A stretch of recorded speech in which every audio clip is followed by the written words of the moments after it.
Hello mga katrip, welcome back to my channel. At narito po tayo sa ano ba lugar to? Dito sa may Pasay City. Malapit po tayo sa mall ng Double Dragon. Uli po natin papasyalan itong ano ba to? Itong Met M Live. Yan sa itaas na yan. Isa na natin ito napuntahan mga 2 years ago. At na-picture ko rito bakit walang mga fast food o Jollibee, McDonald's, Mang Inasal until now after 2 years. Bisitahin uli natin kung ano na ang sitwasyon ng mall na to. Well, kung bago ka pa lang sa channel ko, so please subscribe na, i-click niyo yung bell na yan para ma-notify ka ni YouTube sa mga latest video vlog na pinopost ko. Paki-like, share mga katrip. So thank you sa mga followers na patuloy na tumatangkilik sa aking vlog. And of course, shout out sa aking nanay at tatay. Ingat po lagi kayo. So yon mga katrip, narito po tayo sa Pasay City kung saan papasyalan muli natin ang lugar na to. So let's get it on. So bago po yan, intro muna mga katrip.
So per kung makikita yung sa labas, meron naman ditong Lawson.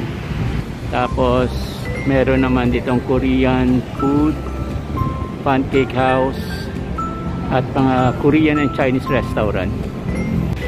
Meron din silang marketplace, ito yung supermarket. So ayan. So let's get it on. Tara. A few moments later. Mga katrip, bakit nga ba walang mga fast food itong mall na to? Ibig ko sabihin, walang Jollibee, McDonald's, Mang Inasal, Chowking, at kung ano-ano ba kung saan patukin ito sa mga Pilipino. Tara, tingnan natin bakit magtanong-tanong tayo mga katrip. Pasukin natin ito mga katrip.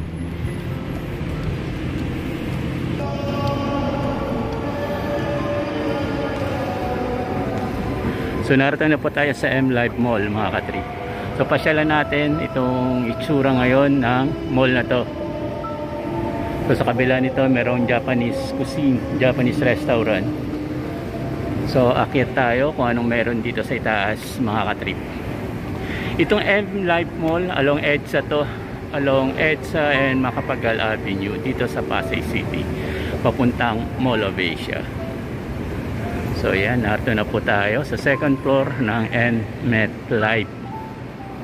So medyo madilim. Marami pang mga sarang at under construction na mga shops. Pero pwede ka na mag-basketball sa itsura ng mall na to.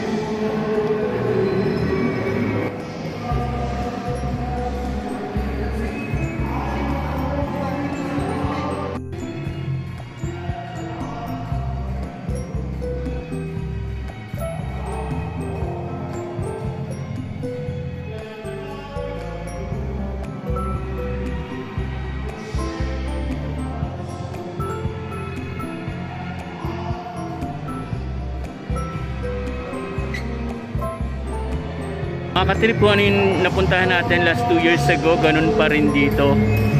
Sayang yung mga space, wala nag-occupy. So ganito yung itsura nito. Pero how come nakaka-survive pa rin ang mall na to? Siguro kung ang magmamanis nito ay ibang mall like SM, yan, siguro lalakas yan. So mga katrip, natin pa tayo sa 3rd floor.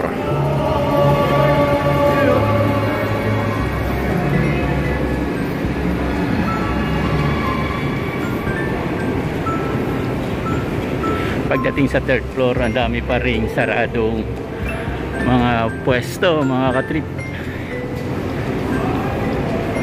So sayang, no?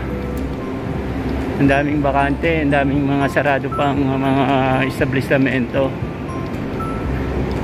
Pero maganda naman ang lugar na to, at nasa bahagi ng EDSA at saka ng papuntang Mall of Asia. Pero how come ganun pa rin ang sitwasyon? Mga katrip, meron ditong Thai restaurant, pero napansin ko walang tao kundi mga empleyado lang.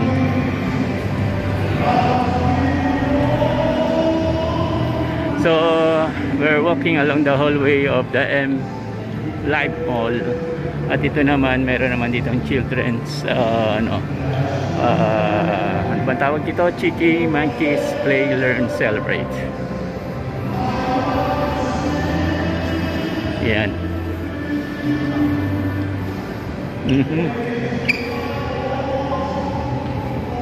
Ang daming bakante, oh. So ito, meron ditong gym. So try natin sa baba. In fairness, ang ganda ng design ng escalator nila. So papunta tayo sa ground floor, mga katrip. Pero pagdating sa ground floor, medyo maraming open na mga shops, and then may mga restaurant like itong Kenny Rogers, at itong mga store ng mga apparel.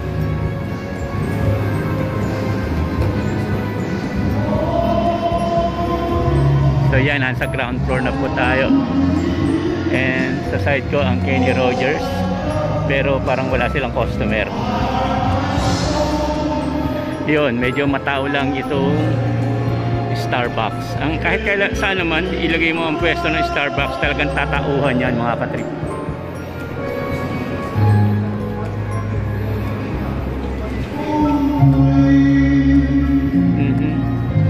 Diba? Walang Jollibee, walang McDonald's, walang Chowking, walang Mang Inasal, kundi Kenny Rogers lang. Tapos yung supermarket, yun nandoon sa dulo, yung Metro Supermarket.